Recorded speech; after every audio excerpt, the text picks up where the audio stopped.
QBTS stock analysis. This is for next week and onward. Is it a buy or not? Watch this 1 minute video till the end to find out. So I'm looking at D-Wave Quantum and I see a $9.99 level, and 50% up is absolutely diabolical.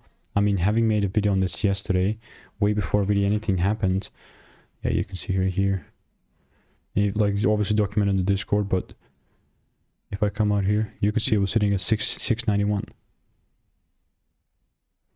So it came from that 691 level 22 hours ago.